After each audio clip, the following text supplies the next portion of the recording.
Good afternoon, everyone. Welcome to the Quality Network for Learning Disability Services first webinar, The Value of Activity.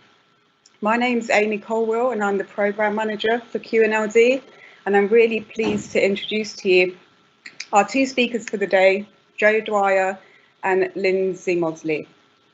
Jo is a lead occupational therapist for learning disabilities at Guy's and St Thomas's NHS Foundation Trust, and Lindsay is the lead OT for East Surrey Community Team for people with learning disabilities.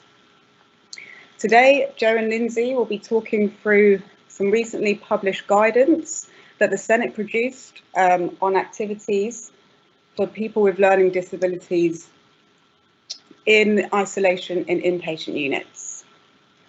So that will be the first part of the session. The second part of the session will be a live Q&A, where Jo and Lindsay will be able to answer your questions. So please post any questions that you do have on the live Q&A chat. You will there be able to post, like questions as well, so you can prioritise these being asked. If you are unable to utilise the chat function, please drop us an email at ld@rcpsych.ac.uk. and we'll be able to post these for you. Just a few notes about the webinar. It is a live event, so everyone will be on mute apart from the speakers, and it will also be recorded and posted on the college website within a few days. So if you'd like to rewatch or post to any other colleagues that may have missed it, please do. That's enough from me. I will pass over to Jo and Lindsay for the first part of the session.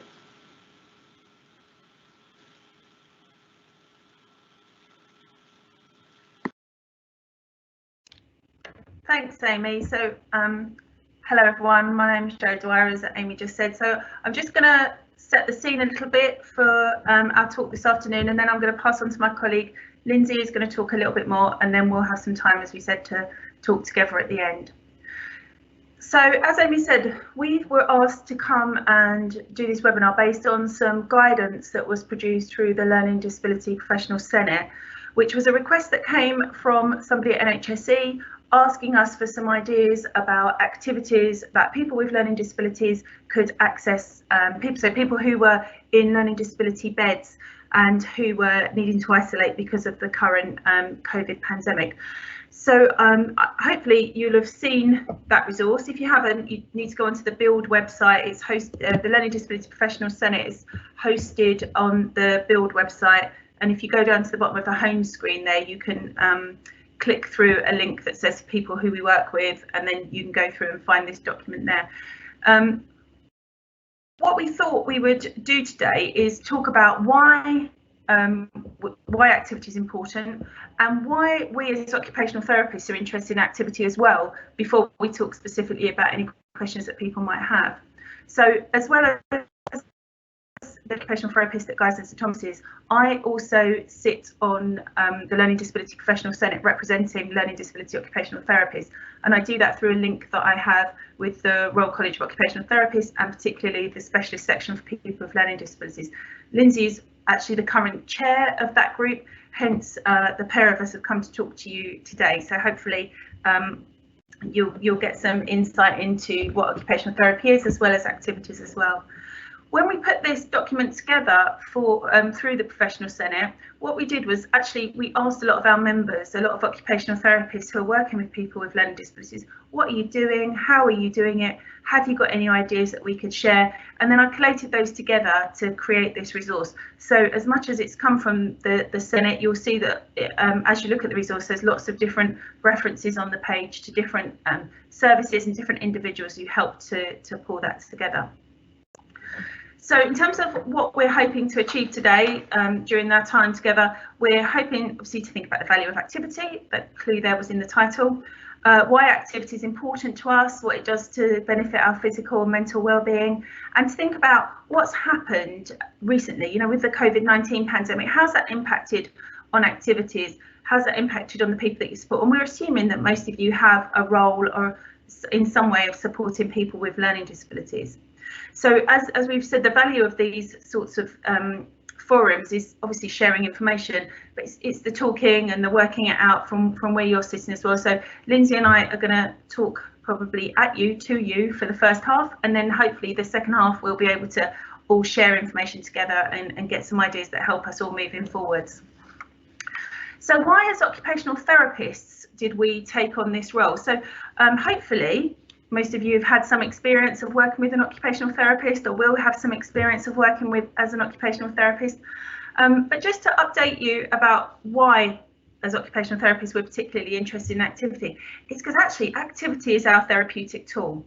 So occupational therapy, if you think about what occupational therapy is, it's a whole person approach to looking at somebody's mental and physical health and well-being. And what we're always aiming for is for people to become as independent as possible in the activities that they want to be independent in. And we're looking at, when we think about occupational therapy, we think about the word occupation as actually the activities that people engage in every day. So an occupation that probably we've all engaged in today is, for example, brushing our teeth. Another occupation might have been eating our lunch, making our lunch. It might be we've got roles that provide us with specific occupations that, you know, maybe we're mums or dads or brothers or sisters or children. We've got parents. You know, all of those activities that we do are what we as occupational therapists refer to as the occupation.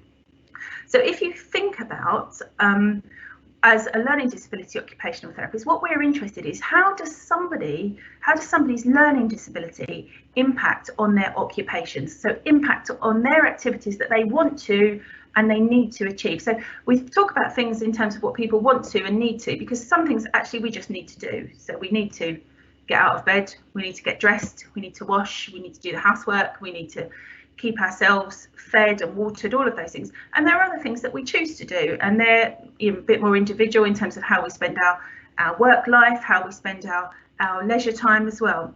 And as an occupational therapist working with people with learning disabilities, we're interested in what is it about that person's learning disability that impacts on their ability to do those things. So what I want to think about as well, though, is it's not just about having a learning disability that makes activity important. For anybody, activity is important. So if you think about what activity gives us and how we describe ourselves, you know, when we talk about ourselves, we often talk about ourselves in terms of the activities that we get involved in. So activities give us roles, don't they? They give us ways to feel valued. They give us opportunities to experience life and variety in life. They include they include ways of interacting with others. So I might talk about myself. When I introduce myself, I might say, you know, hello, my name's Jo. I'm an occupational therapist. So that's a really important role to me. That gives me opportunities to meet different people. I met Lindsay because I'm an occupational therapist. Lindsay is now my friend, and we interact both in a work context and we interact in a friendship context. So that activity of being an occupational therapist has actually expanded my life in different ways. I like going for long walks. I like cooking. I'm a fairly good cook. All these different things, how I would talk about myself is generally focused in on some sort of activity that I have become involved in, and then the roles and experiences that activity gives me. So I think if we think about ourselves before we think about the people that we support, the people that we care for, we can really think about what activity is important to us. So I'd like to just, you know, take a moment as we're talking to think about what are your most valued roles? Why do they make you feel valued? What opportunities they've provided to you? How do they improve your quality of life? What has that meant, being part of, you know, having that role, being involved in that activity? What has that meant in terms of the ripple effect of that? So the other people that you've met, the other opportunities that you've had because of those roles, because of those activities. I think if you stop and think about it, actually, it's really important, isn't it? It's really important to us.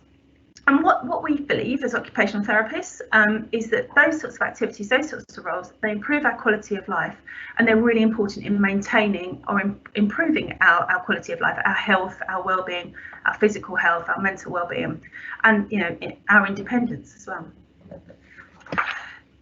What we see as occupational therapists is that any impact on our health, our well-being, our social situation will impact on our ability to undertake those roles, and will impact therefore on undertake those activities, and will impact therefore on the roles and activities that we can be engaged in. So that might be, you know, usually we're talking about this from a clinical point of view. So we're thinking about, you know, how would your roles be? So let's think about your morning so far. Your morning this morning, you probably got out of bed, you got dressed, or at least got dressed to the waist, because we're mostly on Skype calls, aren't we? So everyone's getting their upper half dressed, but maybe sitting in their pajamas for the bottom half and their slippers. Who knows? But you know, you got yourself up, you got yourself dressed, you got yourself washed, you've had some lunch, you've had a chat with somebody in the house, maybe you've done a bit of work, or you've taken the dog for a walk. Now, think about how those activities would be different, say, if you've broken your wrist. So you might not be able to get dressed so well. You might have to think a different way. You might not have a shower. You might have a bath so you can keep your cast out of the water. You might have taken the dog for a walk, but you might have had to go a shorter route and keep the dog on a lead, because you couldn't grab them to clip the lead back onto their collar, whatever it might be. So just by having, say, a broken arm will impact on how we do our activities. And that, as occupational therapists, is what we're really interested in. You know, what is it about your situation? What is it that's stopping you do the activities and take on the roles that you ordinarily would? Now, for all of us at the moment, what's massively impacting on our abilities to take on the activities that we ordinarily would and the roles that we would? It is COVID, isn't it? So we are all, regardless of thinking about people with learning disabilities, we are all having to do things differently because of what's going on in the world. Our usual routines are harder to follow. Now, you know, just think about going shopping, think about going to the supermarket. We're having to get there, we're having to queue up, we're having to keep 2 meters social distance, as well as trying to find the things that are on the shelves. We're trying to keep away from people. We're trying not to touch things that we're not going to pick up. We're not queuing at individual cashiers. We're queuing in one big line and being called forward. Everything's turned around, hasn't it? We you know, our roles have changed. So for me, I'm doing a lot more for my parents because my parents are staying indoors. So I'm doing their shopping. I'm picking bits and pieces up for them. I'm picking up tablets for people. I'm checking in on my auntie, things that I wouldn't ordinarily do in the way that I'm doing them now. So things have changed. Some things have been put on hold. So I sing in a choir. I'm not singing in a choir at the moment. Our choir's moved to an online choir. But I spend too much of my day online for that to be anything that I find enjoyable anymore. So I've stopped doing that. You know, I've put that on hold for a minute. And we're all having to do that. We're all having to change the way we do things. We're all having to change our roles, change our activities. And within that, we're experiencing much more, you know, there's a loss of choice, a loss of control over what we are able to do. And for us, that might be quite a new thing. And for us, it's disrupting, isn't it? Normal life has just been disrupted. It's disrupted in every way, and we've all had to adapt. And for some of us, that's easier than others. Some of us don't mind change. Some of us thrive on change. Some of us find that more difficult. Now, what you've probably seen around is lots of top tips on how to keep yourself active and well whilst all these changes are happening. So this is something I've adapted this. It's come from the Royal College of Occupational Therapy.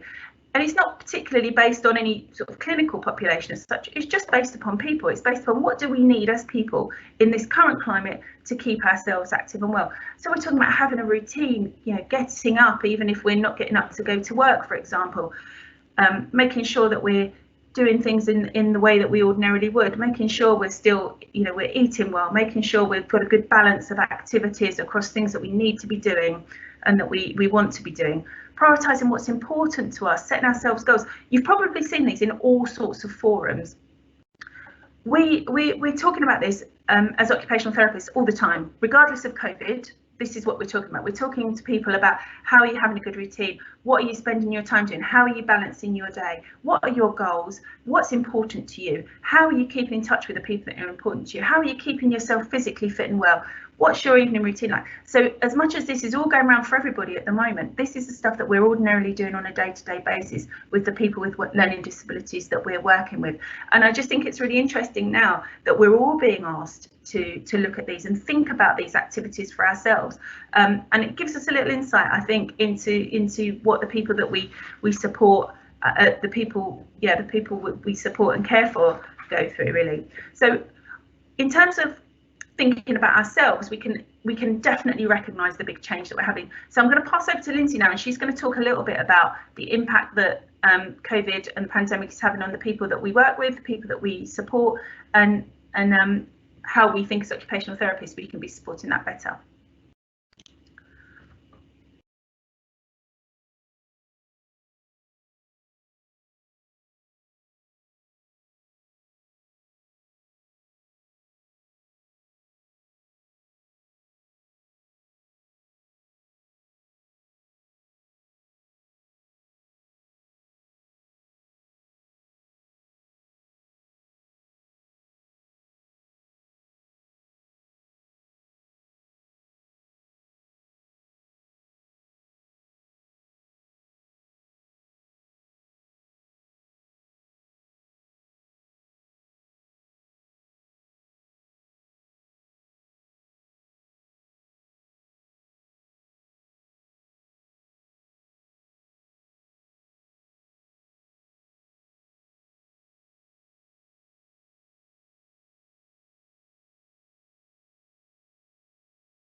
Okay, thank you for telling me I'm on mute. Should we try again? Can people hear me now? Yeah. Okay, good. Right. Okay, I'm going to say all that again that I just said very eloquently, obviously. So hello, everyone. I'm Lindsay. We're going to start by thinking about occupational deprivation and the impact of that, really, because the whole world is collectively having an experience of occupational deprivation in that we can't engage in those meaningful activities, and that's due to factors we can't control. My children were absolutely horrified when I told them their Florida holiday was cancelled and Mickey Mouse was closed and the Magic had left the Magic Kingdom earlier this year. It wasn't beyond any of our control. I couldn't blame it on anything. It was just the world had stopped. And actually, in working with people with learning disabilities, I spend a lot of my time thinking with people around occupational deprivation and how we can reduce this. And this has become even more enhanced now. So for some of the people I support, getting out to their day service or getting out to their shopping trip was the most important thing in their week. And suddenly that has been pulled away from underneath them. And it's really hard for them to understand. We also know that occupational deprivation can really impact and prolong mental and physical illness and really impact on our skills if we're not using them, if we're not able to go out and practice what we need to practice all the time. And so this is very much the core business in what we do as occupational therapists. I can go to the next slide, Jo. Thank you. So for the people we support, so for people with learning disabilities, they've got even more loss of choice and control than before. We spend a lot of our time supporting people with learning disabilities to increase choice and control, and now we're at the point where the rug's been pulled from underneath them. The roles they have is even more loss of roles than previously, and the environment that they're living in may have changed massively. And if you're supporting people on assessment and treatment units or inpatient services, suddenly your staff who could get up close with you and support you with your personal care might be arriving with gloves and aprons and masks, and that might be very unnerving and very confusing for everyone. Day services have been disrupted. In some places we can't even contact day service staff because they've all been furloughed. They're just not, the building is closed, there is no one there. And for the people we support, the impact of really not fully understanding what is going on and why is really, really difficult. And it can even be hard to get materials to do those valued activities. So, you know, to actually order flour, you know, to get hold of the seeds from closed garden centres to do some gardening. It is really, really difficult, and it's really hard to cope with that loss of routine. Next slide. Okay, so what we're tending to see is that you might find that the people you're supporting have got a loss of motivation to engage. They might be feeling really low, and they might not be able to tell us they're feeling low. So you're going to see that in the activities, you're going to see that in the doing. If you can't access the community as usual, you might start losing the will to want to go out as much. And for some people, some of the guys we're supporting are really, really anxious about going out because of all the new rules, and they're really worried about the virus coming to get them and making them poorly. So there's also this massive loss of social and physical contact, which really can't be underestimated. We can easily hop onto Zoom or WhatsApp or FaceTime, but if you don't have an iPad, or actually if you're not used to seeing your family member on a screen, that can be really scary, and it takes some time to help introduce those methods and to make that feel okay.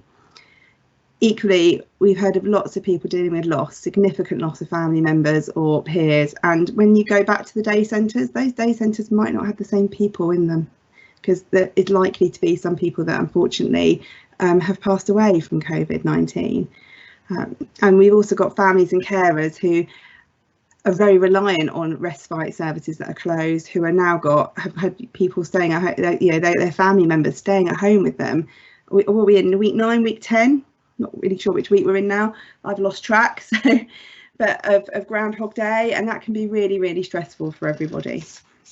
Okay, so moving on. So what do we do about this? Because that's what we're here to think about, isn't it? How can we do about this? And as occupational therapists, we often think about things in terms of the person, the occupation, the activity, and the environment. So that's what we're going to do. And we also think about supporting people in terms of what can everyone do in terms of universal approaches, what needs to be much more targeted approaches, and then when do you really need to be thinking about getting in contact with a local service and using a very specialist approach to support the person.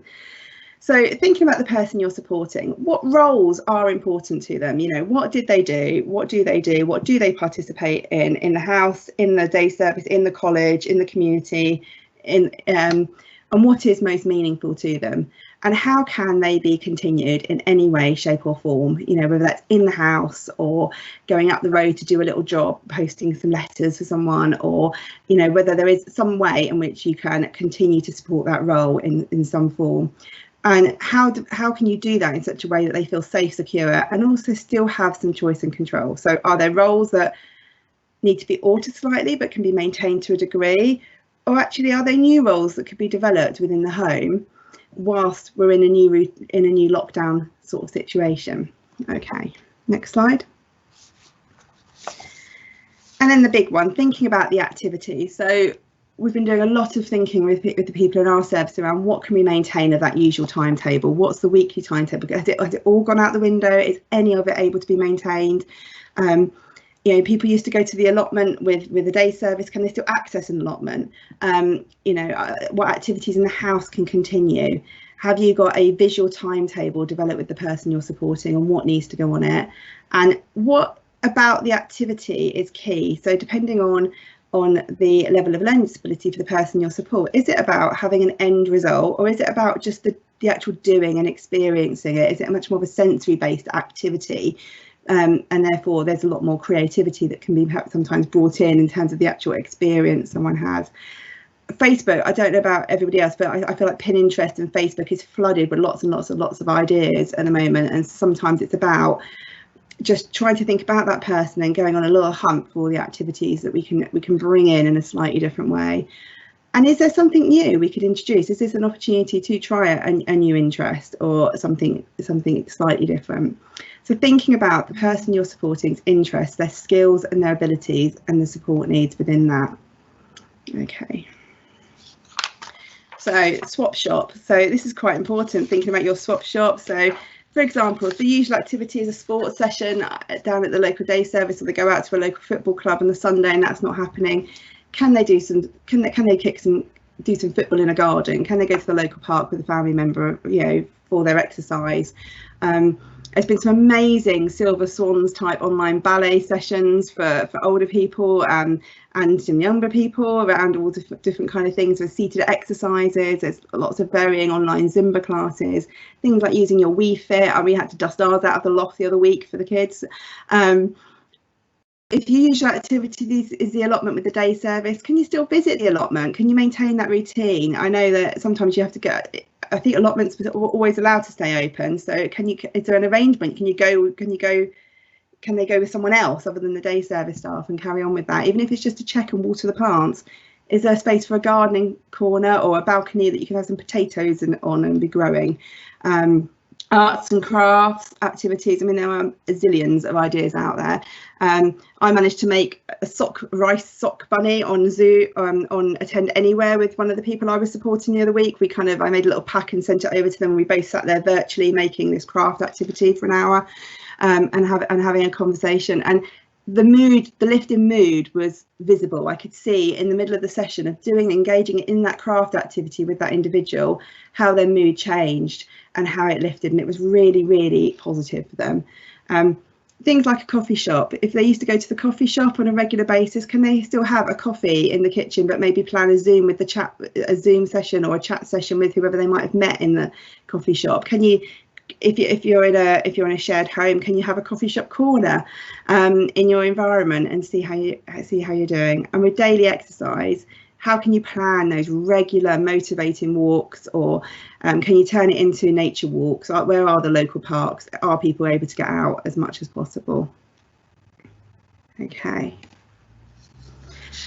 And then thinking about the environment. So it's probably stating the obvious to everybody who's online, but is the TV on all day, and how helpful is that at the moment? So, you know, I've got 2 young children who are incredibly absorbent to the news, and we learned very early on that turning the news off was really important, and actually just checking it on the mobile phone was most helpful in my house.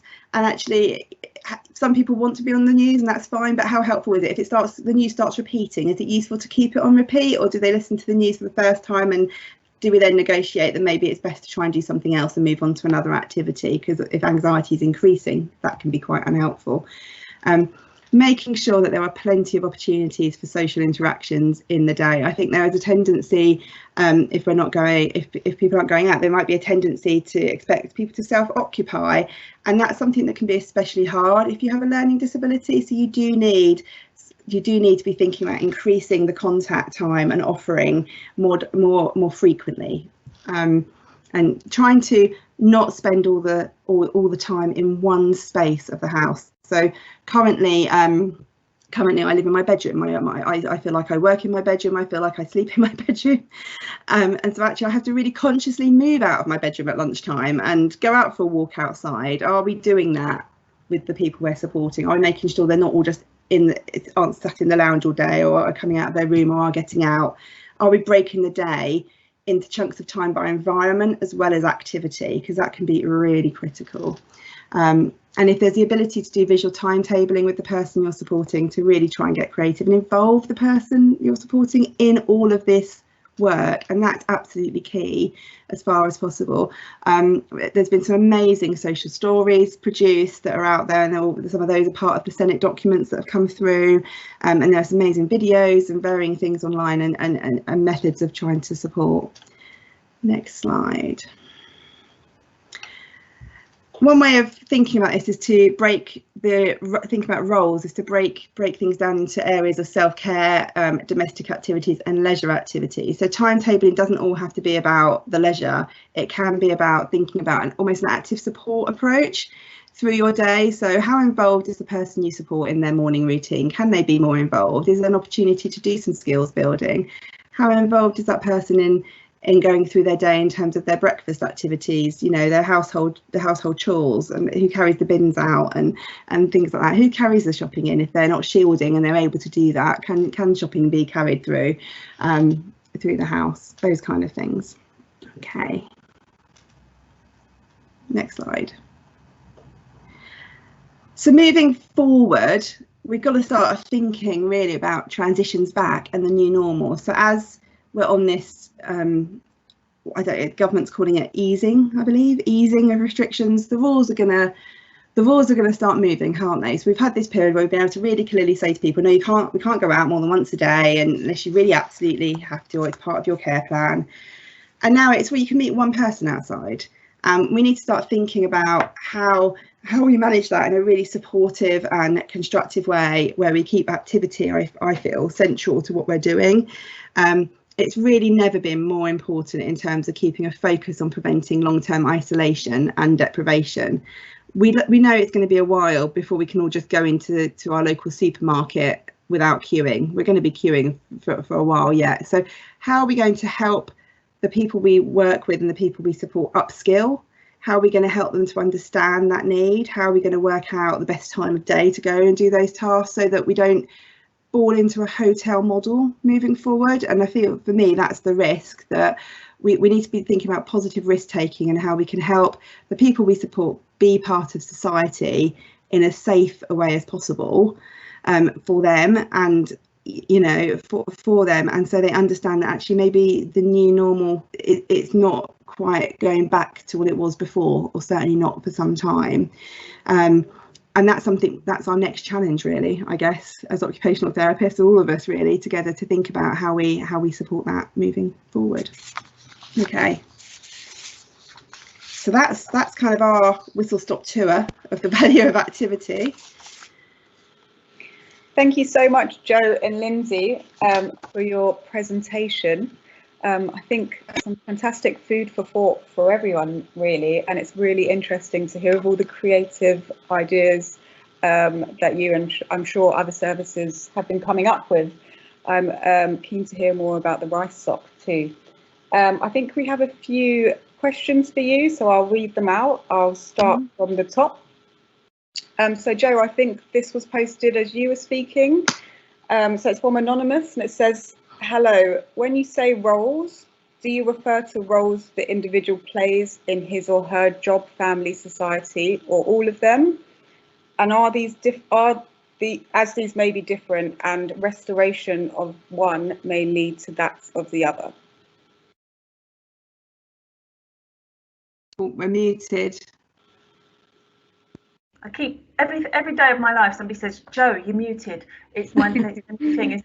I think in terms of how we would approach roles, absolutely any role is as valid as somebody wants it to be, really. So what we would always look at as occupational therapists is asking somebody about what are the most important parts for them, what are the most important roles that they take on, what are the most important activities that they do, and work with restoring those. Because actually if we work with the person's own goals as far as possible, then we get that buy-in to work with the rest of them, really. And it's not about, you know, Lindsay was talking about having a balance between sort of activities that we need to do and have to do, and it's not all about leisure. It's not all about somebody says, well, all I want to do is play football. It's not about then only focusing on playing football if what you also need to do is wash your kit and wash yourself after you've had a muddy game of football. But it's about buying into what that person sees as important and valuable in their life and using that to support that, building a therapeutic rapport with somebody, building that motivation and setting some goals that moves that person forward.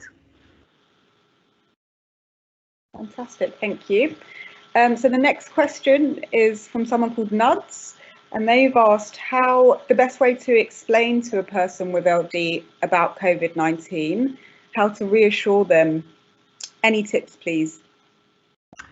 Well, I think there's what we've been doing from our trust, and I think it's similar from other organisations, is actually we've been using the information that's produced directly from NHSE, and there's been lots of information there and lots that has been made accessible. Depending on where you work and what the governance is of your organisation, there's loads of information out there. You know, you don't really need to be making your own information because it's there.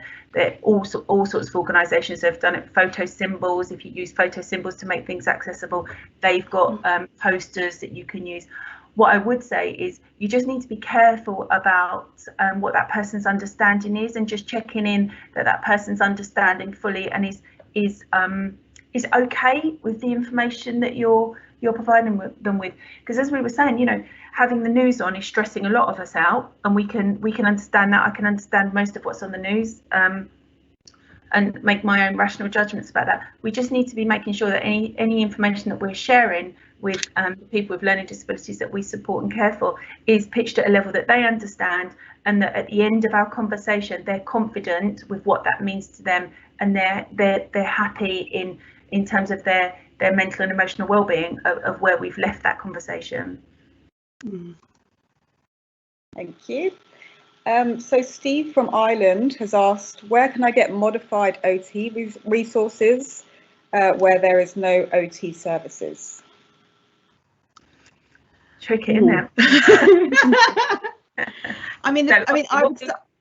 I would start with the build. I would start with the LD Senate documents from build, because there's been quite a lot put into those resources, hasn't there? I think, and so far, I know that there are some NHS trusts that have been doing YouTube kind of activities, like you're releasing an activity at 10 AM and at 2 PM, those kind of things, which has been really nice. I mean, I went on and looked at, I think it was Nelft, and I went on and looked at Nelft, and they were doing an art activity in the morning, and then there was someone with a music session in the afternoon. That was really positive. So I don't think we all need to be reinventing the wheel. I think what we need to be doing is really sharing the good practice that's going on out there, and I'd hope that Ireland, you know, big World Wide Web, I hope we could kind of have a look at, start with the build website, I would say, and then you'll see the people who have produced those resources. I'd make contact and start networking.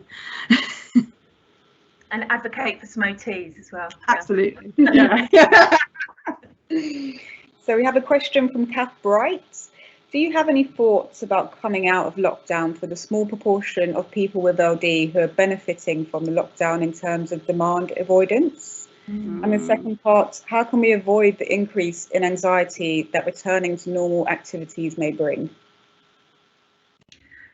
Well, yeah, I don't know. It's a big question, isn't it? Because I think if you look at it from anybody's point of view, I think it's interesting. I was in a meeting earlier, we were talking about it, but we were talking about it from all of our perspectives. We were talking about it from a staff perspective, you know, in terms of people that I work with, colleagues that I work with are anxious about that. We're anxious about what does that mean for our workplaces. We're anxious about how does that mean we get to work.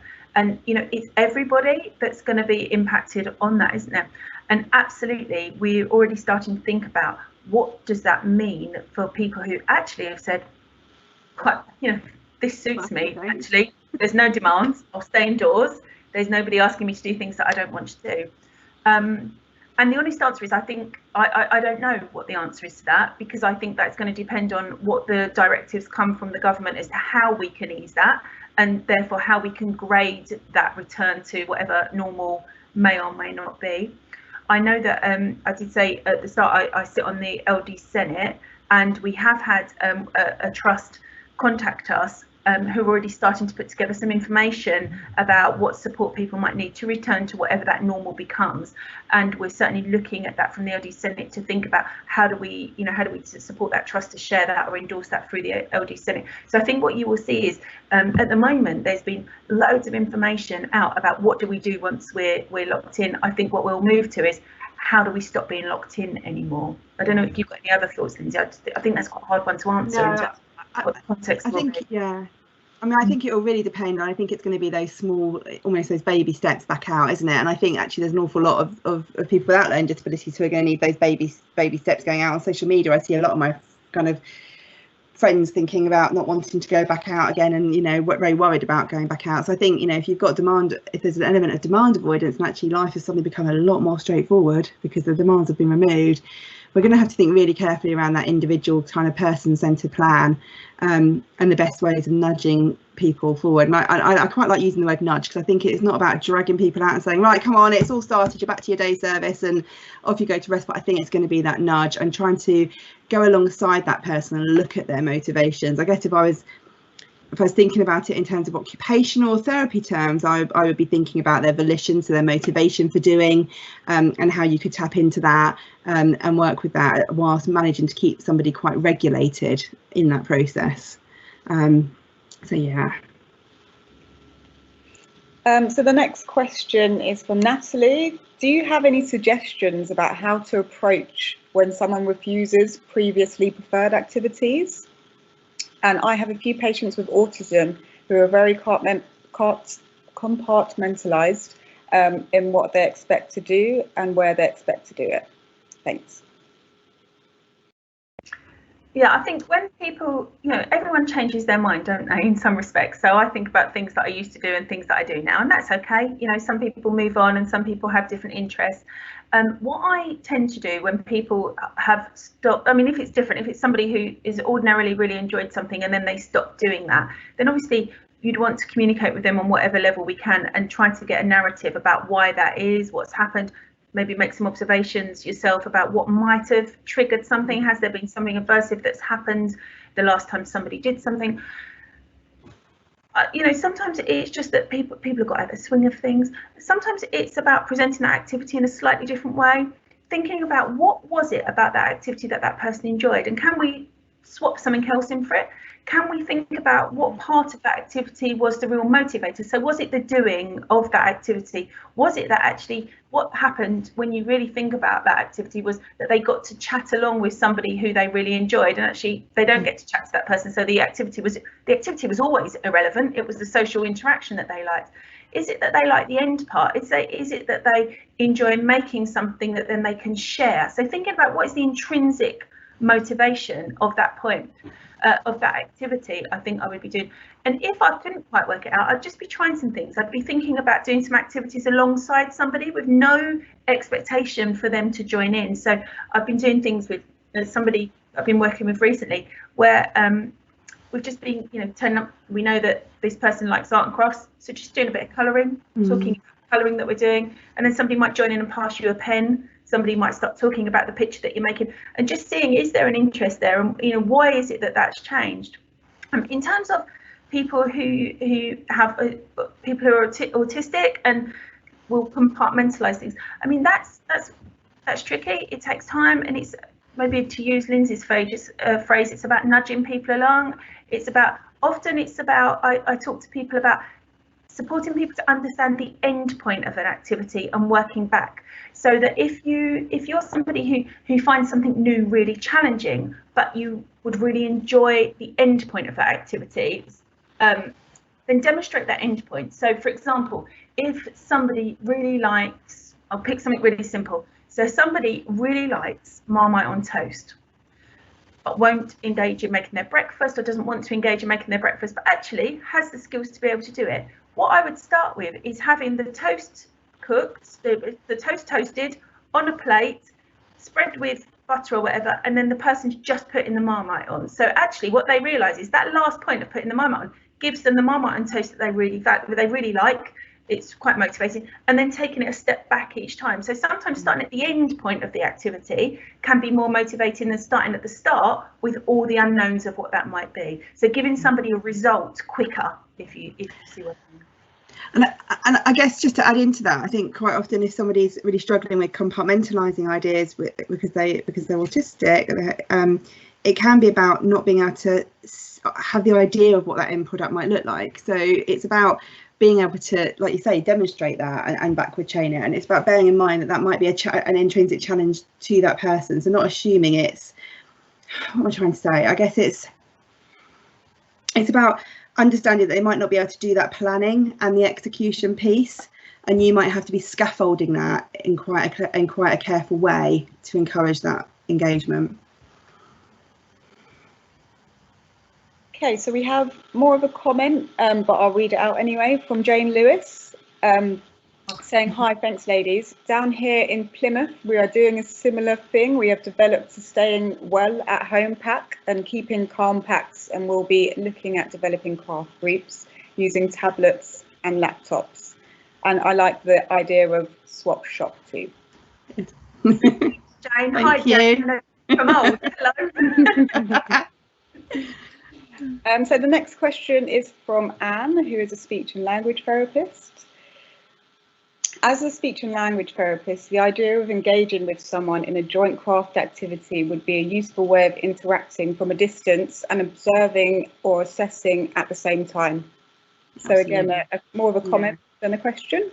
And definitely, I mean, I'm thinking over the years how many times I've done those sorts of joint activities. I've worked with somebody, I remember somebody who was choosing not to speak, so was, you know, electively mute essentially, and doing some cooking with the speech therapist, and actually what we ended up getting was somebody to sing before they spoke. But it was brilliant. So we were doing, you know, from an occupational therapy point of view, I was setting up that activity, and the speech therapist was along with me working. We were working side by side, singing along to the radio, and then the person was gradually joining it. It was just brilliant. Yeah, that sort of MDT working is fabulous. So yeah, definitely to be encouraged.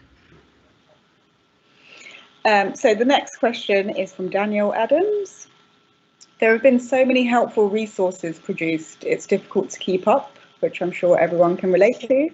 Are there any tips regarding what to look out for in regards to quality of resource? Just tricky, isn't it? Again, you know, I think different organisations and different employers have different ideas on where the governance of these sorts of things sit. I would say that I suppose it would depend on what you were looking for, in terms of if you're looking for activity ideas, then anything that we've produced from the Senate or anything that comes from us as qualified occupational therapists is going to be of a standard that professionally we need to be able to uphold and validate as such. So that's all going to be fine, isn't it? I think if you're looking for more general stuff, then that's about the governance of your organisation as well. I do sometimes think it's also a modicum of common sense. So I think there's lots of ideas that come out. So, you know, I talked about making that the rice rabbit on I used Attend Anywhere, and I have my rice rabbit here. Here's one I prepared earlier. I am going to show my rice rabbit. Here's my rice rabbit that I made. But I wouldn't have been doing that with somebody who has pica. Yes. So I would be considering the individual risks of the person that I was working with. So there's no way that would have been an appropriate activity for that individual. But for the lady I was supporting that day, that was absolutely fine and would meet her needs. So there's something about that activity analysis, isn't there, in terms of choosing the activities you're going to try and do with people as well. So yeah. So again, a bit more of a comment rather than a question for Jenna, who says a positive is that there is more time, quality time with clients. Time could be spent encouraging things like own personal care and providing choice. It could be spent personalising an individual's own space or room, making being at home more enjoyable. Yeah, definitely. Just get people involved as much as possible, you know, using those ideas of engagement or active support to ensure people are able to get involved at a level that they can understand and that they can fully participate in. Brilliant. Yeah, every opportunity is something that I spend time saying to people, look, every opportunity, there's always going to be something that somebody can get involved in. And a question from Rachel. Do you have any suggestions how to support people to adjust to the new rules, especially regarding queuing? Also, are there any stores offering special times or support for our LD population? So the queuing is a really tricky one, isn't it? Because it's not just the queuing and understanding the social rules. When you get inside that shop, you've also got to potentially, depending which supermarket you're in, or all supermarkets are available. You know, some have got their one-way systems, some haven't got their one-way systems. And that can get really confusing, and actually some of them will have changed their maps of the inside. So if you've got somebody who for 20 years has been going to a supermarket and knows it well, and now there's a one-way system and they can't walk around it the way they want to, that could become a real difficulty. So I think there's something about really good use of social stories and really good, and maybe actually trying to find out when the quietest time for the queuing is, so that you can maybe try and plan to reduce the queuing time you're going to go in with somebody, and see. It's going to be a skills development. I think it's going to be a combination of approaches, really, isn't it, that's going to be best met on that one. I don't know any stores that are offering special times for our LD population at the moment. I think as this persists, and if we're going to end up going into multiple, I don't know what the plans are, if we get a spike and we have to go back inside again, we're going to have to think of new ways of working. They used to have some stores used to have the kind of quiet autism hour. Yeah. I don't know if that's happening at the moment, but you know, I would like to think that over time things like that might come up again. That might be something we could use, or maybe combine with stores on. So a question from Vicky. In many trusts, OTs are being asked to work more flexibly and generically, particularly with low staffing. Do you see opportunities in this, as well as risks of us becoming potentially more absorbed and less specialist? Jo, do you want to talk about your service? So I work across 3 boroughs in South London, so Lambeth, Southwark and Lewisham, and we've got a reasonably large team. There's 11 of us in our service, and we have fought very hard right from the start in terms of actually learning disability occupational therapy was what we needed to do. You know, there was enough work for us to be doing within our learning disability team to not be redeployed elsewhere, to be picking up extra work. So we've split our work into different work streams, as I'm sure many people have, so that we're focusing on those people that were already on our caseload and already on our waiting list, checking in with them, balancing out all the time our risk assessment in terms of is seeing them less risky than not seeing them, or vice versa, and doing that work that we need to as occupational therapists, picking up some of the general welfare checks that we're doing just across our population. But we've also picked up some new work, really, which we don't ordinarily do in our service. So, you know, in my service, we definitely focus on the impact of somebody's learning disability on their occupational needs.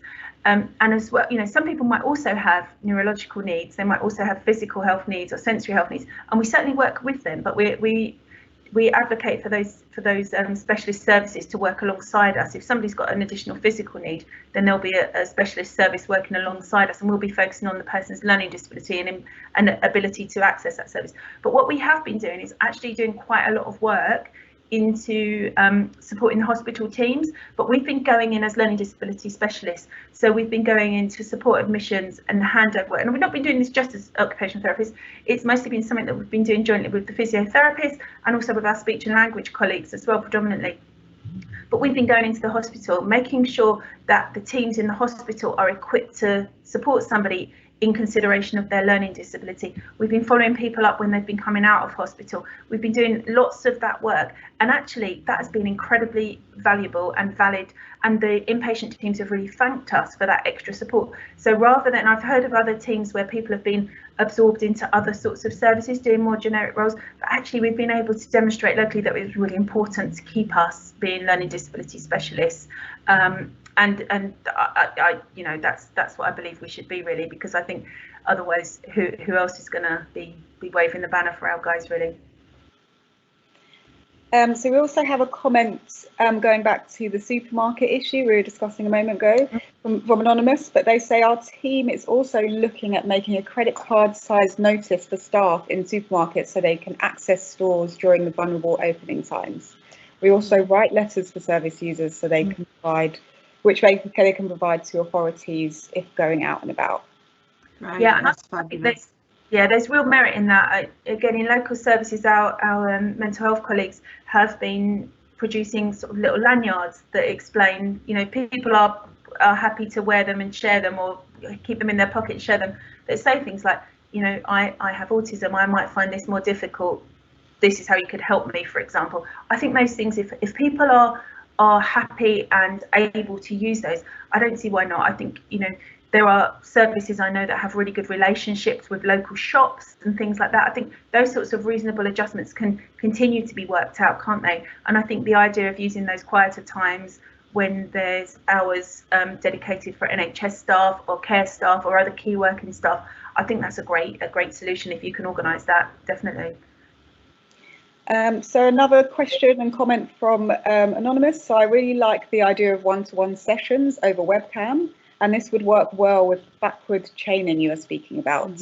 I haven't done much of backward chaining, but look forward to using this. Are you doing the webcam sessions with all or a select group? There has been discussion in our trust about this potentially becoming more permanent, which makes me very nervous. I think one of the things that we've really had to think about is how accessible that is to all of our clients, you know, in terms of who has access to the internet, who has access to a smartphone or an iPad or whatever it might need to be, and how we can make that more permanent or not. So there has certainly been some things that we're definitely going to be taking forward in the team that I work in, and continuing with those as, you know, post whenever this may be. But there are other things that actually we can't always access. People can't always access things online. Particularly, I mean, people living in services, I've been WhatsApping staff on their phone and video calling staff if needs be. I've been doing less of that with people who use our services, because people who use our services might be struggling more with that, you know, and there are families that just don't have access to that sort of technology as well. And I think we need to be mindful of that. Yeah, I mean, I think, can people hear me? I had a little message on my phone saying I was muted, so I'm hoping people can hear me. I think we've done it. I've used it quite successfully with 3 or 4 people, and then all but one case has been family around that have helped to access the kind of the tech, basically. But I have also really successfully had a person that uses services on an interview panel on a webinar situation, and that's been really, really valuable in terms of recruitment. So that's been a really real positive. We would never have before COVID thought that was even something we would have entertained, and yet we managed it, and it's proved. We talk about roles for that individual. That's been a fantastic role and a really meaningful role through this pandemic for that person to be able to fulfil, to still be a part of our interview process and have that, and that's been, I'd say, critical to maintaining their health and well-being where possible as well. So I think if you were to give probably all of the individuals I've been working with on the platform the choice of, can I come and see them in their house, or do you want to do it on a video? I think probably most of them would quite like to see me in person still, but there might be times when, if it's critical and it's like I can't get to you, but I could do a phone chat, or I could do a web, you know, I think they would go for that. So I'd like to see it added to our toolbox, but I wouldn't want to see it become the only tool in our toolbox. Yeah, I agree. So another person has commented saying, brilliant talk. Do you have any suggestions about how much the day should be split up between self-care, leisure, etc.? Oh, good question. I'm gonna take the line of, it's down to that individual and that person's interests and their roles and their motivations and how that works. I think with some of the guys I've been working with, we've been saying, you know, are you getting your 3 meals a day in? You know, are you maintaining your physical health and well-being? I've had a few people I worked with that have slipped, and they're getting up at 11, 12 o'clock, and then they're having breakfast at 2, and that's not really particularly conducive. You know, if we've lost a couple of people have been stood down from what I've got a couple of people work in supermarkets, and actually it was too stressful, so they were off work. but then the routine slipped, and it was like, okay, this isn't going to work, getting up and having breakfast at 3 o'clock in the afternoon. So we've had to kind of go back to kind of around the meal times and making sure you're filling in some spots either side of that. And are you getting a healthy bedtime? Are you still watching a film at 3 o'clock in the morning or on the Xbox at 3 a.m? Because that's not great either. We need to try and think about that healthy sleep pattern, healthy routine. So I tend to start with the wake and bedtimes, and then I tend to look at where the hobbies and activities and the domestic tasks and all of those things can kind of slip in. And for me, that's a really collaborative process, because if someone gave me my routine and told me to get on with it and told me what time I was getting up and going to bed, I'd probably tell them where to go. So it's got to be a collaborative kind of line there. So. And I think if you're working with somebody who is maybe struggling, so I know that I spend quite a lot of time, or did when I did much more clinical work, in trying to get a balance of not necessarily everything being about leisure, because that Absolutely. Can be a real you know, it can be, you know, if there's staff around or families around, actually, and it's quicker to do for them to do the domestic tasks, it's quicker for them to wash somebody rather than spot them to wash. And so somebody ends up doing a lot of leisure. Is actually starting with that leisure activity and building that out. So if that person's leisure activity is, don't know, doing some colouring at the table, actually building that out. So once they finish doing their colouring, they're packing that away and wiping down the table, or they're getting a drink beforehand to put on the table. You know, it's just building out from what that person's already doing and thinking about what else you can add in, so that there is a balance of those, you know, work tasks, domestic tasks, personal care tasks, and those leisure activities. And it might just be around a particular activity or a particular time during the day, but just then filling those out across the day, really. Perfect.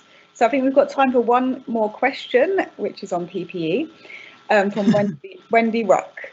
Have you had any experience of having to wear PPE, and what do you consider the impact was on the interaction with your service user? So I've been doing some face-to-face work with people, and so have my team, so I can talk a little bit about my experience, talk a little bit about the team as well. And I would say that different people have had different responses. I went to see a gentleman on Sunday, and full PPE. He knows my voice. It didn't faze him at all. It did not faze him at all.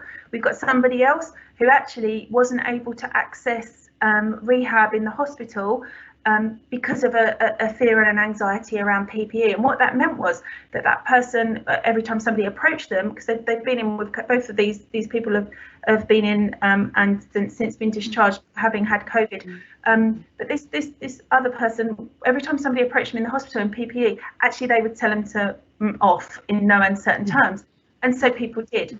And one of the occupational therapists that I work with has actually done some brilliant work by going in, and what we need to do is some physical rehab stuff, or we need to support this person to be able to do the physical rehab because they're very deconditioned from being in hospital. And one of the OTs in my team, who I just think is brilliant, has gone in full PPE and done some activities that this person really likes. So making some Rice Krispie cakes with somebody dressed in full PPE to make PPE less frightening. And actually, so working towards then that person being able to access the rehab that they need to, because PPE doesn't become a thing. I think it's definitely, you know, it's definitely a barrier. It's hard actually as well. I don't know who else is wearing PPE. It's hot and it sticks to your face and your hair ends up like this. And when you've got to wear the aprons, they stick to your arms and your gloves fill with sweat. It's actually really hard from your point of view as well, in being hot and bothered in it as well. So it changes your dynamic as well with the person. But I just think, again, like everything else, it's about going in with that person and thinking about what it is we need to do and what the impact of that is, and then trying to adjust that accordingly. Fantastic. Well, I think that marks the end of the webinar. A huge thank you to Jo and Lindsay for a fantastic presentation and answering the questions so thoroughly. If we haven't been able to answer any of your questions in the live Q&A session, Jo and Lindsay have kindly agreed to answer these for you, and they'll be published alongside the video on the college website within the next few days. Thank you everyone for tuning in, and if anyone does have any questions about the QNLD project, please email us at l.d@rcpsych.ac.uk. Thanks for tuning in, everyone. Thank you. Thank you.